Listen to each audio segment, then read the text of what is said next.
¿Qué tal? ¿Cómo están? Bienvenidos y bienvenidas a un curso de la materia de contabilidad. Bueno, la finalidad de este curso es que si tú eres un estudiante de secundaria, preparatoria o de la universidad o eres un empresario que no tiene conocimientos de la contabilidad y quieres aprender, con este curso tú vas a empezar a aprender si no sabes absolutamente nada y si sabes algo vas a repasar lo que estás viendo con tus maestros y vas a ver nuevas cosas o a lo mejor hay cosas que vas a complementarla con información que tus maestros también te dieron en estas clases. También aquellos que son alumnos de su servidor, pues va a ser una forma de repaso también para sus exámenes y también de los ejercicios que se vean también. Y de alguna manera, pues, si tuvieron una duda durante la clase y quieran volver a repasar, pues este es el video indicado. El objetivo de este curso que se llama Contabilidad para no contadores tiene la finalidad de que de manera gratuita cualquier persona tenga acceso a este video y obviamente aprenda. La serie de videos son muchísimos. Realmente decir un límite de videos, pues la verdad no sería bueno porque pueden ser de 60 a 80 videos. Trataré de que los videos sean aproximadamente de 50 minutos, que es más o menos lo que dura una clase de manera presencial. Pero los videos pueden ser muchísimos, por lo cual es muy importante que te quedes a verlos desde el inicio hasta el final y la ventaja que lo puedes repetir y repetir en caso de que no entiendas nada. Primeramente, yo empiezo todas las clases de manera presencial siempre con la teoría en la materia de contabilidad y posteriormente la práctica, porque la teoría sería un 30% nada más y la práctica sería el resto. Por lo cual vamos a empezar por la parte teórica. Recuerda, el curso se llama Contabilidad para no contadores y este sería como nuestro primer capítulo. ¿Cuántos videos hay? Una infinidad va a haber. Entonces te invito a empezar este nuevo curso y si no sabes nada vas a aprender muchísimo. Bueno, de tanto hablar y todo eso, vamos a empezar con el tema.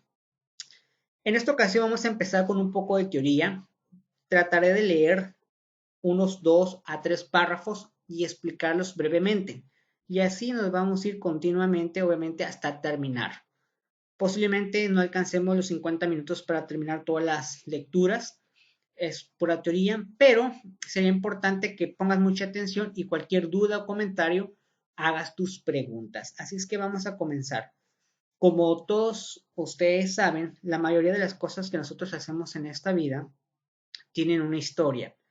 Si, por ejemplo, tú le preguntas a tus padres por qué naciste, ellos te van a decir la historia de por qué naciste. Y si ellos le preguntan a sus padres, le van a decir lo mismo.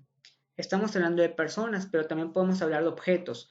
Por ejemplo, la televisión, los celulares, el Internet, el Facebook, YouTube, todo ese tipo de cosas tienen una historia. Alguien la creó, alguien le empezó a dar un cambio al objeto, al servicio o a la información y así sucesivamente hasta llegar a lo que es.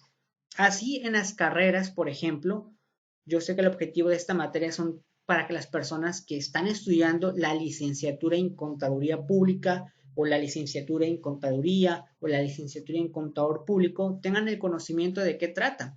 Así como estudiaron los que estudiaron megatrónica, licenciados en derecho, a lo mejor una enfermera, un arquitecto o un oficio, un carpintero, un barrendero, todos tienen una historia. Así la contabilidad también tiene su historia y vamos a comenzar.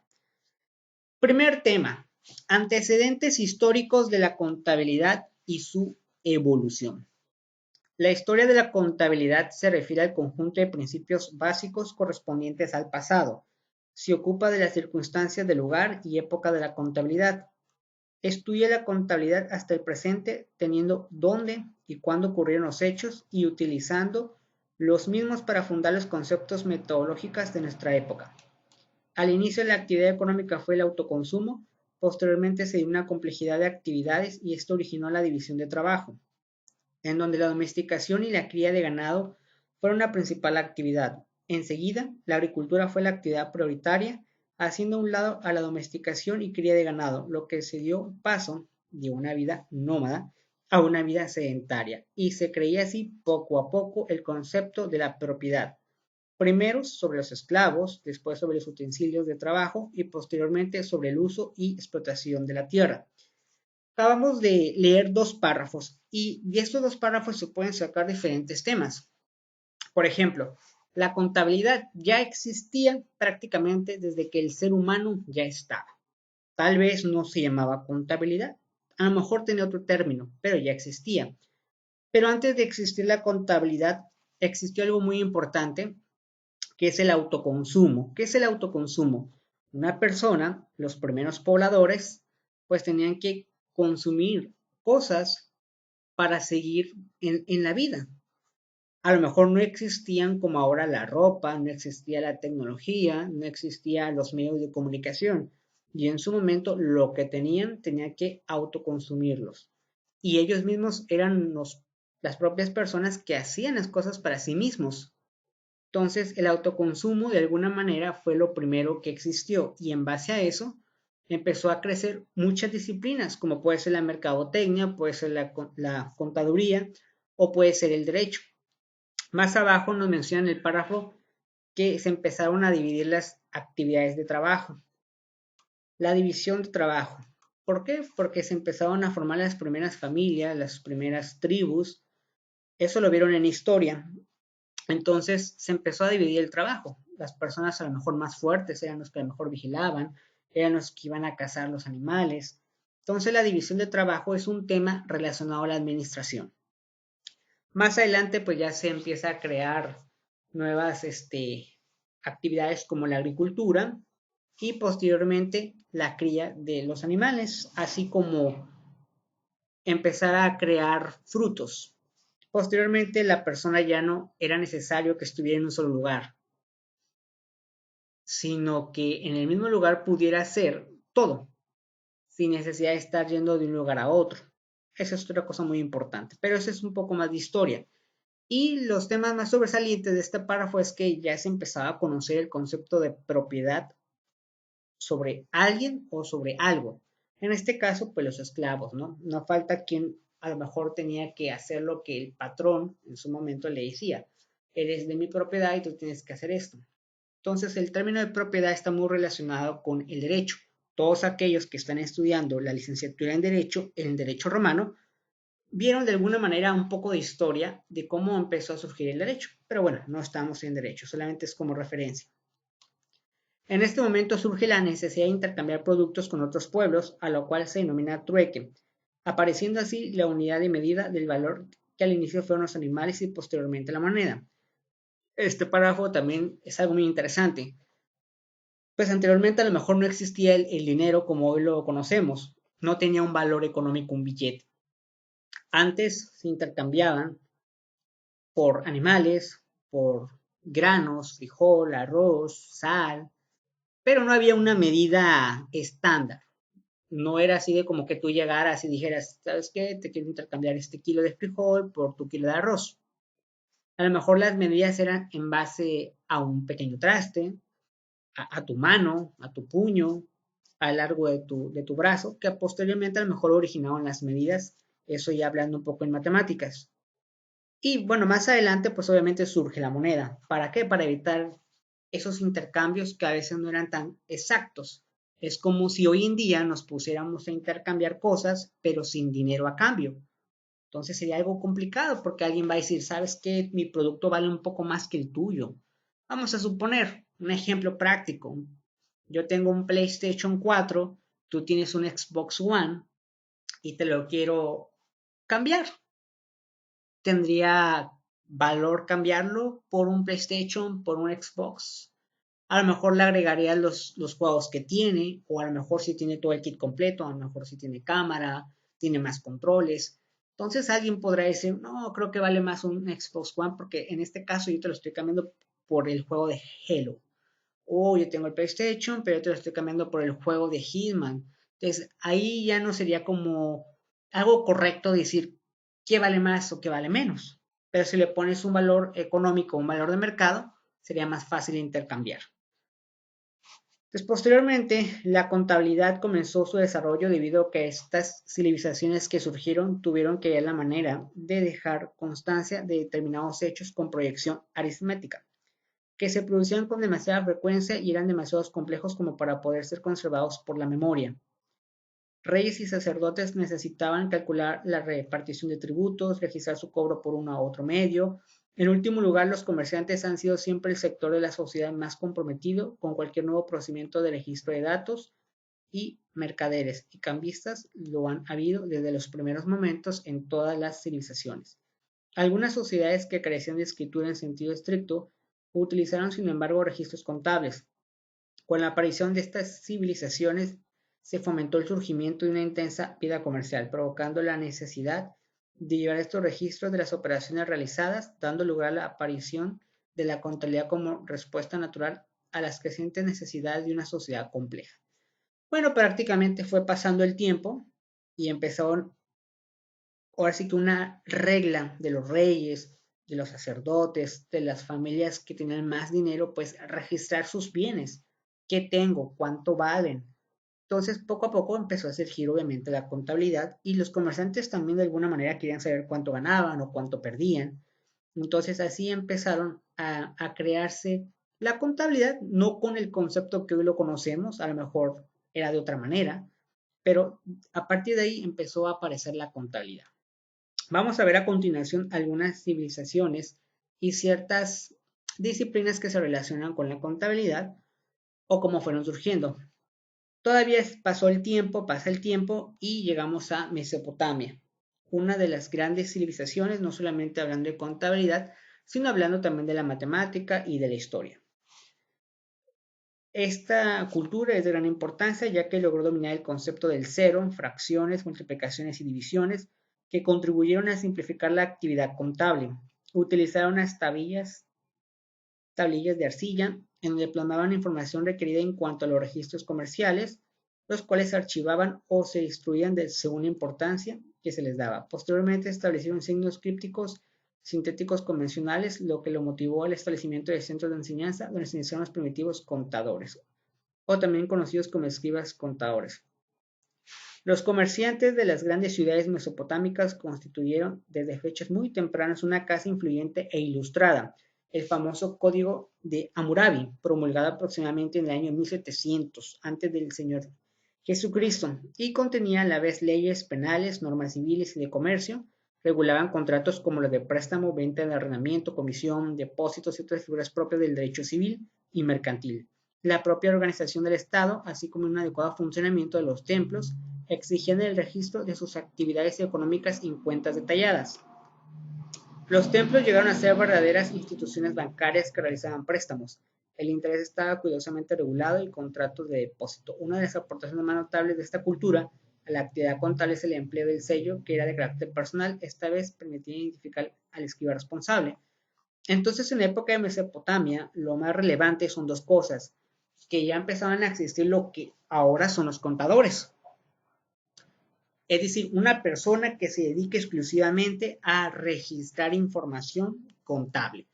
Pero también sobresalieron un poquito en derecho. Ya empezaba a haber normas civiles, cómo regular contratos de arrendamiento, de venta, de compra y venta, las comisiones, depósitos, y que existiera un documento legal que dijera, mira, estás haciendo esto y en base a esto, de alguna manera para asegurarse los comerciantes de que las cosas no se dicen solamente de palabra. Hoy en la actualidad sigue pasando lo mismo. Sería muy complicado que tú llegues, por ejemplo, al banco y le digas, pues préstame unos 60,000 pesos y el banco te diga, con muchísimo gusto, te presto mis 60,000 pesos. Y ahí quede la cosa, solamente todo hablado. No, el banco te va a decir, no hay problema, si yo considero que puedes pagarme los 60,000 pesos más intereses, yo te presto el préstamo y obviamente tienes que leer tu contrato y hay una serie de cláusulas que, bueno, si alguna circunstancia llega a pasar, pues a lo mejor tengo forma de cobrar. Hoy en día por eso se utilizan los contratos y pues obviamente desde aquella época ya existía cosas del derecho. Después continuamos con otra civilización importante, no solamente en el área de la contaduría o el área de la contabilidad, sino también en otras áreas como la historia, la mitología, etcétera, que es Egipto. El desarrollo de la contabilidad en Egipto se da gracias a las actividades marítimas mercantiles, al auge agrícola y al desarrollo de las relaciones establecidos con dos pueblos vecinos. Su escritura era pictográfica y jeroglífica. Se utilizaban para sus primitivos registros contables y estos quedaban plasmados en las lápidas, paredes de distintos edificios y papiros. Debido al desarrollo comercial que se dio, tuvieron la necesidad de crear funcionarios encargados de inspeccionar el registro de operaciones y la recaudación de tributos. Esto se puede considerar como el origen de los antecedentes de la auditoría. Este párrafo es muy importante. En Egipto ya tenían un poquito más claro lo que era la contabilidad. Uno, había una persona que ya se tenía que especializar en llevar los registros, a lo mejor del faraón o de aquellos grupos sociales que tuvieran mucho dinero. Y esa persona se dedicaba a inspeccionar las operaciones, revisar que nada faltara, que a lo mejor alguien le robara o que se hicieran mal los cálculos. Esta parte en la vida más real y en la vida actual se considera que es la auditoría, que es la revisión, solamente reviso. Yo reviso y habrá otra persona que registra. Entonces podemos comentar que son los antecedentes de auditoría. No es un tema que vamos a profundizar en otro curso que vamos a hacer de auditoría. Ahí vamos a analizar más a detalle qué es la auditoría. Por lo pronto, lo único que te tienes que aprender es que en Egipto, pues ya se referían a una persona que se dedicaba solamente a registrar y también a revisar. El instrumento material utilizado habitualmente por los egipcios para realizar la escritura era el papiro. Las anotaciones de tipo contable, por su carácter repetitivo, llegaron a conformar un tipo de escritura hierática, que ha resultado muy difícil de descifrar para los estudiosos.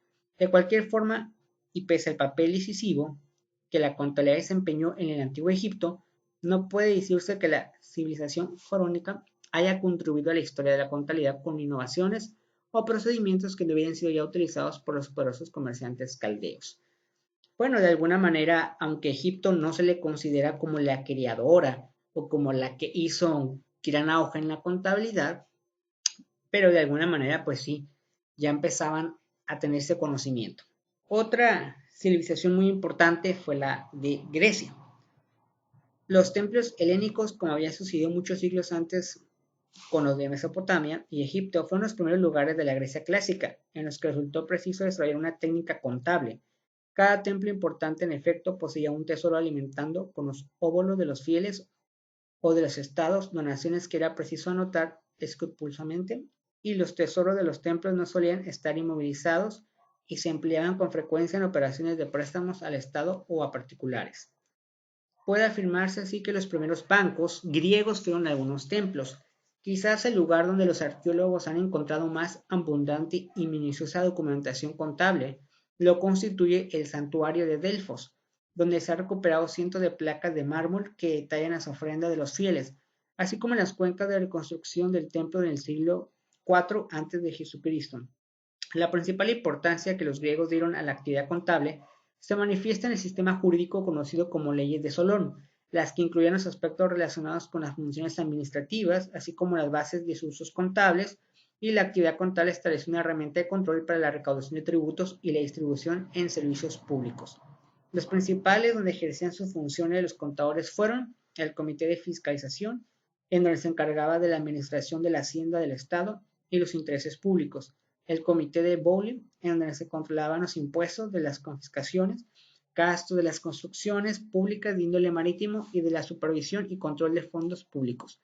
Entonces, en Grecia, cosas que sobresalieron fue que a lo mejor ahí surgieron los primeros bancos, las personas llevaban las cosas más valiosas que tenían, digamos, en ciertos almacenes donde una persona era responsable.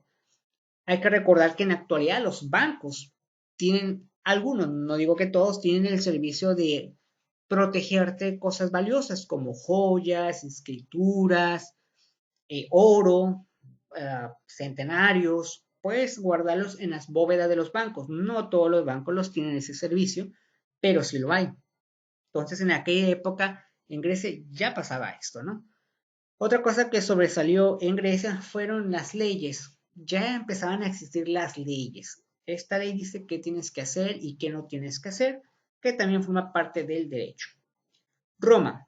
Los romanos desarrollaron un sistema escrupuloso que normarán la recaudación de tributos y las transacciones con los proveedores, debido a su política expansionista. Las actividades contables más significativas fueron el nexus, es un préstamo mediante objetos de valor convencional a falta de moneda acuñada, considerando como la primera transacción formal y se realizaba en presencia de 5 testigos. Aquí es muy importante porque más adelante en los videos vamos a ver que la contaduría se relaciona mucho con la disciplina del derecho. O sea, un contador público necesariamente sí necesita saber conocimientos de derecho. No digo que al 100%, pero sí.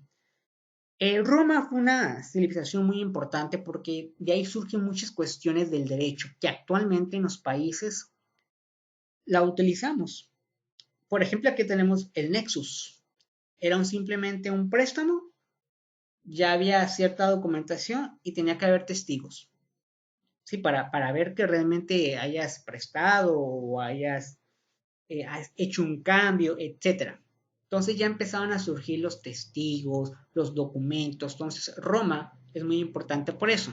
Aparte de los tributos, que lo que hoy conocemos también como los impuestos. Claro que no es una materia de impuestos, pero más adelante en otros videos vamos a analizar de dónde surgen los impuestos. Pero pues les digo de una vez que de alguna cuestión Roma forma parte de los impuestos y ellos son los que crearon este tipo de impuestos. Entonces, si quieren reclamarle, vayan a Roma y díganle pues, por qué se les ocurrió eso, ¿no? Porque muchos no quieren pagar impuestos. Luego la ley de las 12 tablas. Surge por la constante pugna entre los grupos sociales existentes, los patricios y plebeyos, regulando la conducta a ambos en relación con el comercio. Bueno, de alguna manera Roma, Grecia, Egipto siempre han estado enfocados al comercio, ¿no? Siempre es comprar, vender y comprar. Entonces ya empezaban a crearse leyes para controlar el comercio y no fuera así de lo que, pues yo quiero vender ciertas cosas y porque se me da la gana, ¿no? Hoy en día pasa lo mismo. Sigue pasando lo mismo. Hay leyes que regulan el comercio. No es así de que me voy a parar en cualquier parte y voy a vender lo que se me plazca la gana. Tienes que llevar ciertos requisitos y, bueno, ciertos procedimientos para, de alguna manera, de manera legal, vender algo. Después la botella papiria. Es el convenio que sirve como un documento comprobante en el cual se obliga al acreedor a registrar la cantidad prestada en el códex con el asentamiento del deudor. Simplemente un convenio donde estuviera claro que tú le ibas a pagar a la persona, ¿no? La adversia y el códex fue el sistema contable familiar que consistía en llevar un control de los gastos en un borrador llamado adversaria, que periódicamente vertía uno o más formal llamado códex o tabulum. A un lado se anotaban los ingresos, acceptum, y en el extremo opuesto se anotaban los gastos, expensum.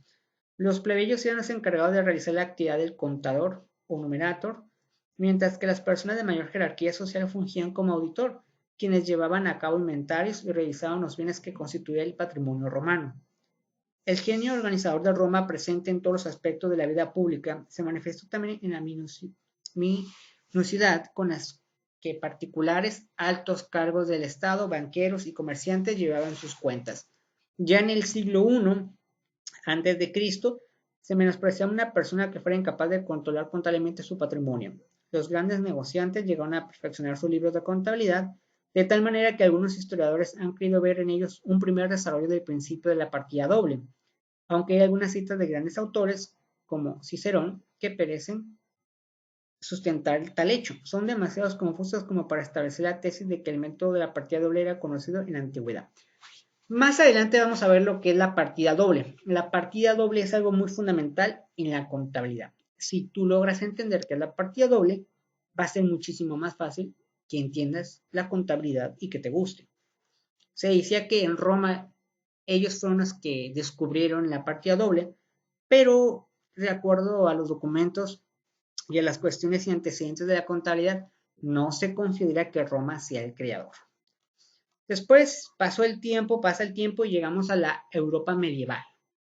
Aparte de las películas que ustedes ven como la de Hércules, no la de Hércules, la de la infantil, la Hércules normal como de adultos, de cómo empezaban las personas con sus caballos a pelearse, etcétera.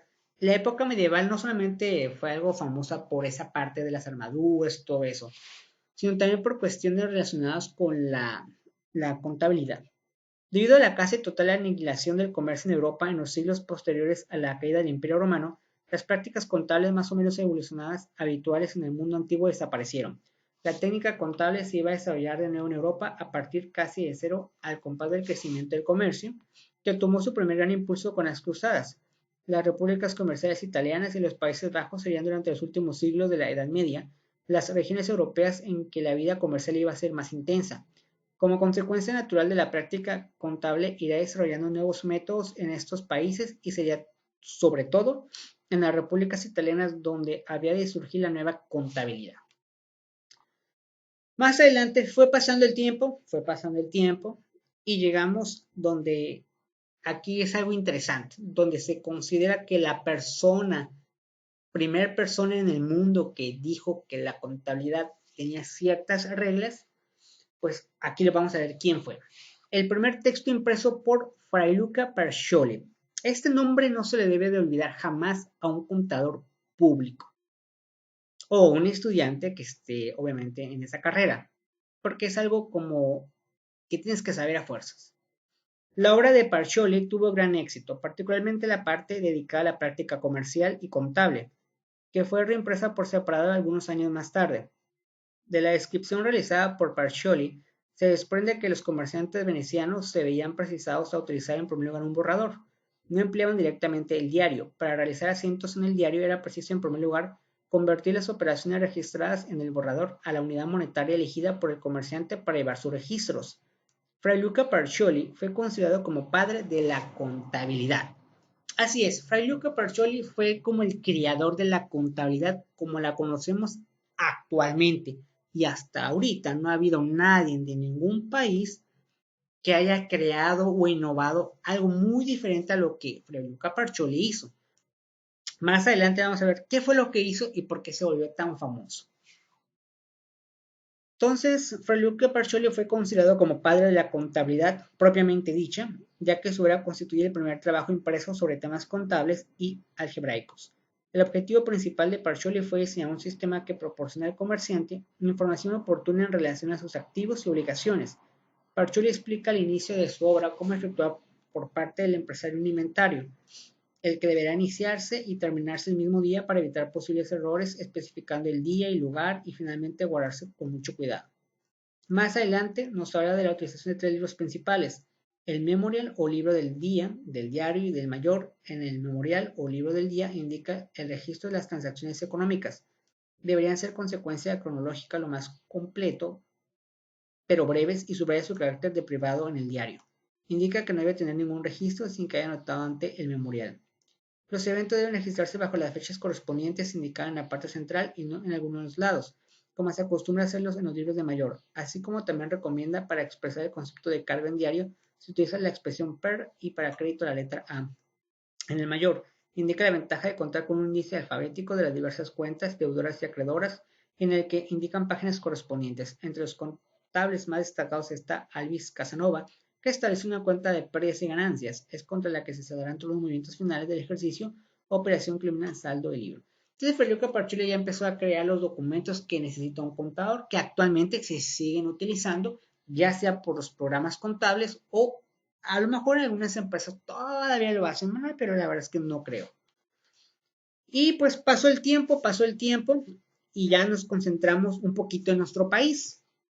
Todo esto surgió, digamos, en el mundo, pasando de Egipto, de Grecia, de Mesopotamia, de Fray Luca Pacioli, que es italiano, hasta llegar a nuestro país, Estados Unidos mexicanos, como se llama legalmente. Porque la contabilidad no solamente surgió en la parte europea, también en México y en otros países de alguna manera también surgen, pero con las bases o con los conocimientos que ya tenían obviamente los europeos. ¿Cómo se empezó a desarrollar la contabilidad en nuestro país? Época prehispánica. Los sistemas contables mayas alcanzaron su mayor expresión en los cómputos calendarios. manejado por la clase sacerdotal. También se tiene conocimiento de algunos registros contables de índole comercial. El fundamento económico del pueblo azteca se constituyó mediante un riguroso sistema tributario impuesto a los pueblos sometidos y un constante intercambio entre los mismos. Las descripciones pictográficas comprueban el grado de avance de las contabilidades que nos describen el producto, la cantidad, número de tributos y las fechas en las que debían de pasar a recoger los productos. Entonces, en la época prehispánica, pues de alguna manera, a lo mejor tenían el conocimiento de la contabilidad, no como los europeos. Hay que recordar que América o el continente de América, pues es como el viejo mundo, porque fue descubierto. Entonces, muchas cosas no sabíamos. Época colonial. Los conquistadores de sus inicios nombraron un contador encargado de recaudar y supervisar la parte correspondiente a la corte y vigilar el reparto equitativo para el resto de sus integrantes de la expedición. En 1519, al fundarse el primer ayuntamiento de América en el territorio de la Villa Rica, Veracruz, para iniciar la conquista de México, se nombra a Hernán Cortés como capitán general y a don Alfonso Ávila, contador del ayuntamiento, quien llevaba el registro en los libros donde se asentaba la parte correspondiente al emperador y a los socios de la empresa. Si se dan cuenta, ya existía como el puesto de contador. Y el primer ayuntamiento que se creó en América o continente de América fue precisamente en Veracruz. Una vez establecida la Real Hacienda, esta es encargada de regir la situación fiscal del país y de regular las políticas financieras. Dentro de ella definición las funciones de los oficios en tesorero, que podría ser un contador, pedían cuenta de todos los funcionarios que hubiesen recibido quinto real 20% de las ganancias. Bueno, es algo así como lo que hoy actualmente pasa, de que los presidentes de la República o los servidores públicos presenten su declaración anual o su declaración patrimonial para que el pueblo o los ciudadanos sepan si el dinero que están ganando alcanza para saber si todo lo que tienen de propiedades o lo que gastan, si es producto de su trabajo, del dinero que les dan cada mes, o a lo mejor roban el dinero. El factor que sería como administrador, debería recibir todo tipo de objetos y mercancías, vendiéndoles al mejor precio y el veedor, inspector, su función para estar presente en toda negociación, así como llevar un libro con los respectivos asientos y realizar una relación con el total de los quintos y demás derechos reales. Pasó el tiempo y llegamos a la época del virreinato. Los contadores de la Nueva España llevaban diversos libros de recepta. En este se asentaban las multas, los depósitos, cargos contra particulares y préstamos prelados y ministros, inventario de los objetos en el poder del portero y funcionario de cargo y data. En esto se registraban todos los ingresos y egresos de no se conservar los recibos de pago. También estaba obligado a llevar por duplicado el correspondiente a limusinas y mercedes y otras de las cuentas extraordinarias de personas fallecidas. En el siglo XIX se establece en el método digrafito. Felipe V, por cédula del 8 de marzo de 1678, dispone que los contadores generales de las tribus presenten ante el Tribunal Real de Cuentas lo realizado en dicho ramo cada 2 años. Entonces, en aquel entonces ya los contadores ya tenían que también declarar lo que hacían, ¿no? Cada 2 añitos. Eso es en la época del virreinato. Pasó el tiempo, pasa el tiempo, pasa el tiempo y llegamos al desarrollo de la contaduría en México hasta la actual. ¿Cómo ha cambiado la contabilidad en nuestro país? Entre las aportaciones realizadas a la práctica contable durante el siglo XVIII, ¿sí? Se encuentra la organización de la Hacienda Pública y pone como referencia el 16 de noviembre de 1824, considerado como el sistema filosófico y completo de organización hacendaria que ha formado desde la independencia, en la cual destacan la elaboración de presupuestos y cuentas anuales, la cuenta general de ingresos y egresos y su presentación anual al Congreso de la Unión, así como el establecimiento de la Contaduría Mayor de Hacienda y Crédito Público, don Pedro Garay, el administrador de correos, introdujo un formulario para la administración que consistió en cambiar el sistema colonial de cargo y data por el nuevo sistema contable del debe y haber. También se ordenó que cada año fiscal se consultara un inventario valorizado de los bienes, raíces, muebles, útiles y enseres de cada oficina. En 1845 México creó la primera institución especializada en la profesión denominada Escuela Mercantil. Por último, la situación crítica de nuestro país ante la política expansionista de Estados Unidos, que provocó la invasión norteamericana, el plantel fue cerrado por falta de fondos. Por decreto del presidente de la República, Antonio López Santana, se reinstalaron nuevamente los estudios contables al crearse la Escuela Especial de Comercio, que se entró con un programa mucho más completo que la Escuela Mercantil. El gobierno de Benito Juárez se preocupó por la reorganización de la enseñanza y el 15 de julio de 1868 la Escuela Especial de Comercio se transformó en Escuela Superior de Comercio y Administración. Si se dan cuenta, en la época eh, no existía una carrera que se llamara precisamente licenciados en contaduría. De hecho, se pensaba que era comercio, todo era comercio y administración. Entonces, las primeras carreras que empezaron a surgir en nuestro país se llamaban Escuela Superior de Comercio y Administración.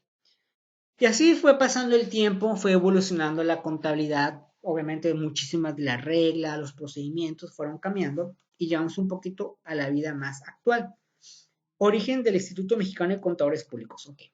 Aquí ya hablamos un poco sobre la historia de la contabilidad y de otras áreas, desde las épocas antiguas a las épocas más recientes y las épocas de nuestro país. Pero fue pasando el tiempo y a partir de que empezaba ya a ver como contadores o personas que se dedican a llevar la contabilidad, empezaron a surgir también grupos sociales, donde esos grupos sociales ayudarían a los contadores a saber más, a actualizarse, porque la contabilidad siempre cambia, siempre está en evolución. Cada país, aunque la contabilidad es igual en todo el mundo, pero es diferente las leyes, cómo debes de aplicarla. Entonces, el origen del Instituto Mexicano de Contadores Públicos. El Instituto Mexicano de Contadores Públicos es un colegio que más adelante vamos a ver para que aquellos que estén interesados en asociarse es muy bueno, pero más adelante vamos a ver ese tema de la asociación de un colegio. Se ha aceptado el 25 de mayo de 1907 como el nacimiento de la profesión contable en México. Ok, aquí es un dato muy importante. El día del contador público en México es el 25 de mayo. Todos los 25 de mayo. ¿Por qué? Aquí está la respuesta. Se ha aceptado el 25 de mayo de 1907 como el nacimiento de la profesión contable en México. Esta fecha presentó su examen don Fernando Díez Barroso, recibiendo el primer título de contador de comercio que se expidió en México. Algunos años después, y por gestiones del propio Díez Barroso, los planes de estudio fueron modificados y el título otorgado cambió al de contador público. Entonces, esta persona se hizo famosa porque fue el primero que recibió un título de contador público. Bueno, al principio de contador de comercio, pero después lo tuvieron que cambiar al contador público. La primera asociación profesional denominada Asociación de Contadores Públicos Titulados agregó en realidad contadores de comercio. Para 1917 esta asociación contaba con 11 miembros, de los cuales en atención a sus estudios y práctica profesional recibieron más adelante el título de contador público. El 6 de octubre de 1923 se constituyó el Instituto de Contadores Públicos Titulados de México, que es el antecedente del IMCP. Más adelante se presenta la lista de los socios fundadores. La membresía de esta institución fue creciendo, sin embargo, el desarrollo mismo de la profesión y la Ley General de Profesiones propiciaron el nacimiento de otras agrupaciones de contadores. En diciembre de 1948 se constituyó el Instituto de Contadores Públicos de Monterrey y en junio del 49 el Colegio de Contadores Públicos de México, seguido casi inmediatamente por el Instituto de Contadores Públicos de La Laguna. Con vistas ya al reconocimiento de un organismo que representará a la profesión contable nacional, siendo el presidente don Tirso Carpizo, se modificaron los estatutos de nuestro instituto, que adoptó la denominación de Instituto Mexicano de Contadores Públicos. El primer paso para la unificación de la profesión contable fue la celebración de la primera Convención de Contadores, efectuada en 1957 en ocasión de las Bodas de Oro de la Contaduría Pública.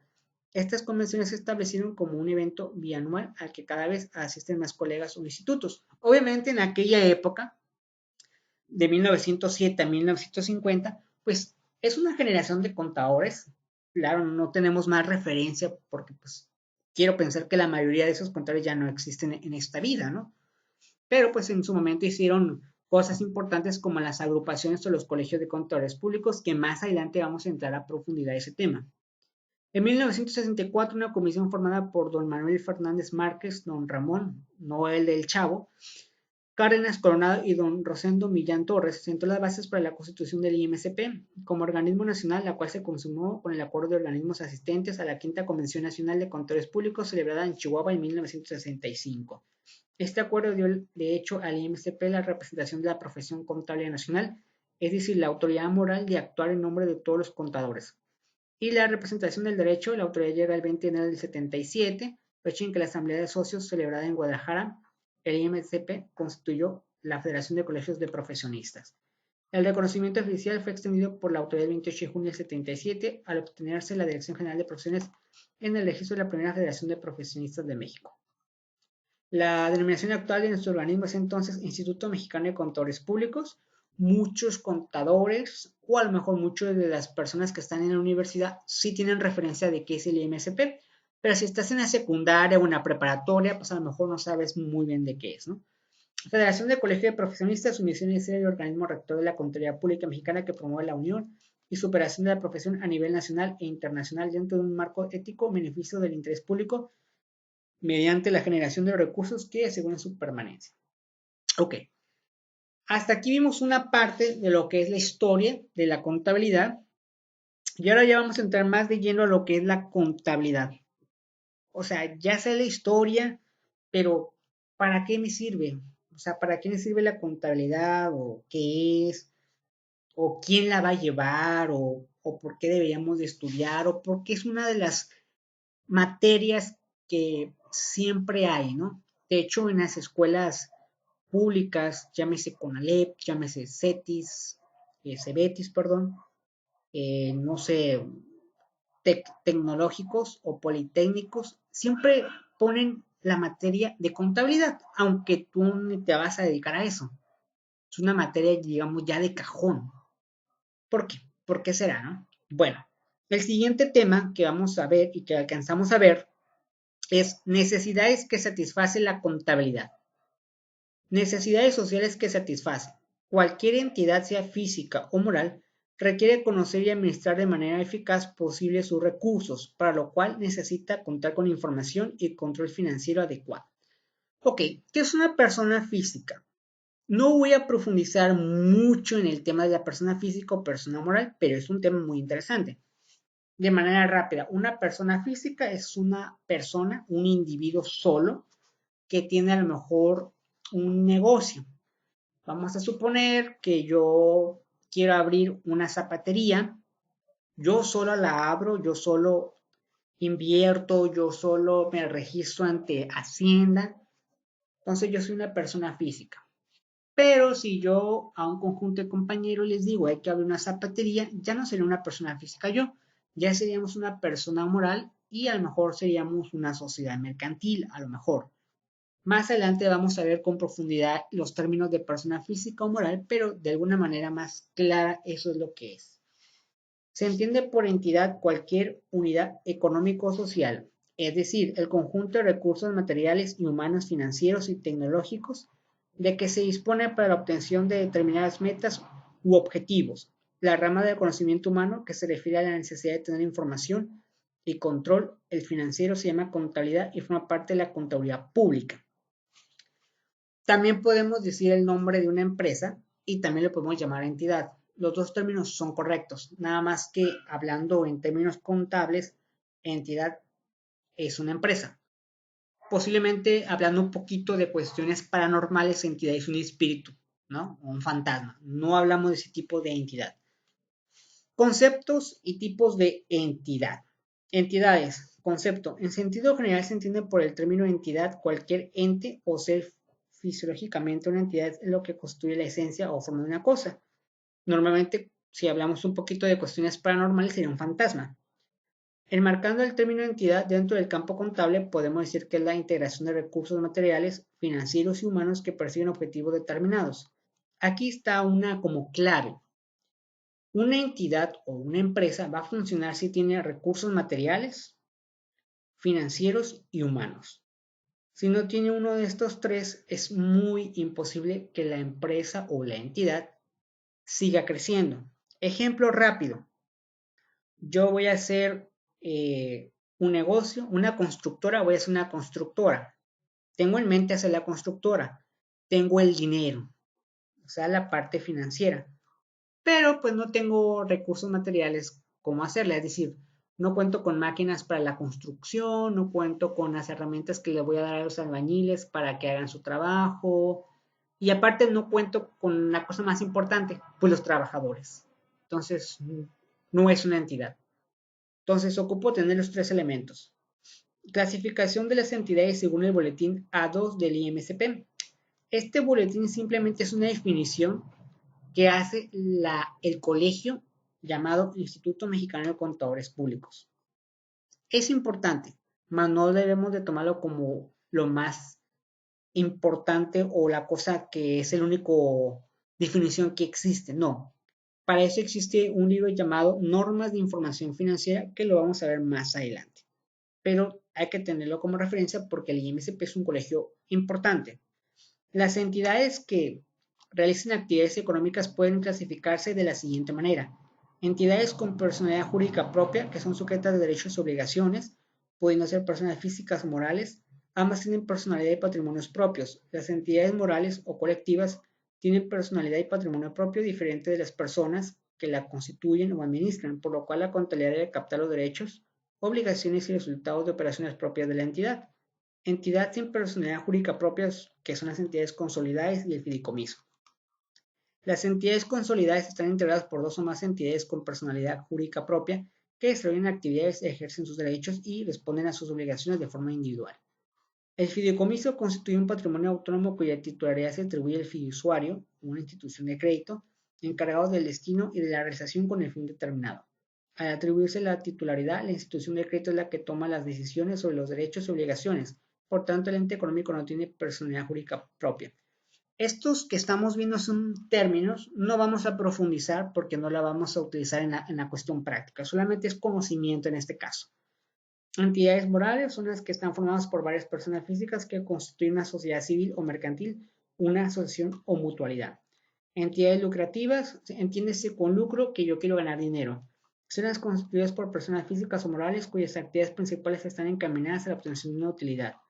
Entidades no lucrativas son aquellas constituidas por una o varias personas que desarrollan actividades sociales, asistenciales, deportivas y culturales sin obtener ganancias.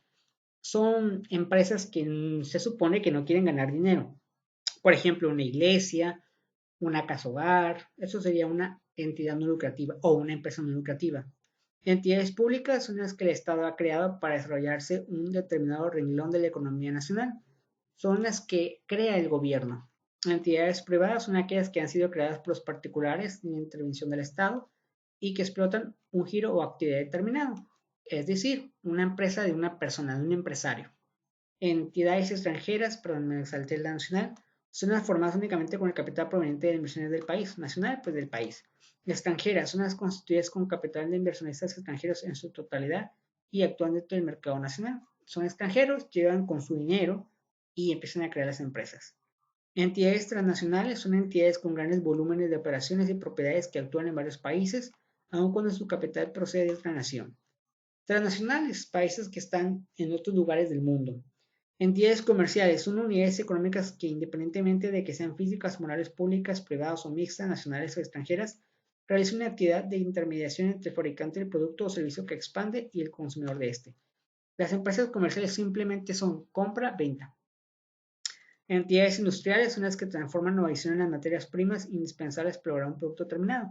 Transforman la materia, normalmente conocidas como maquiladoras. Entidades de servicios son aquellas que prestan un servicio social, lucrativo o no, como un banco, por ejemplo, o una escuela. Entidades de actividades específicas son las que se dedican a explotar un determinado renglón de la economía, como la agricultura, la pesca, la ganadería y la minería. Bueno, hasta aquí vamos a dejar el video para que no se haga más largo y tengan oportunidad de repasar y repasar. Esta es todavía teoría. El siguiente video vamos a ver lo que es la contabilidad como un sistema de información. Entonces sería todo por el momento. Cualquier duda, comentario, pregunten sin ningún problema y se les resuelve la duda. Bueno, espero que les haya gustado. Recuerden, es totalmente gratis el curso de contabilidad para no contadores y pues nos vemos en otra ocasión. Hasta la próxima.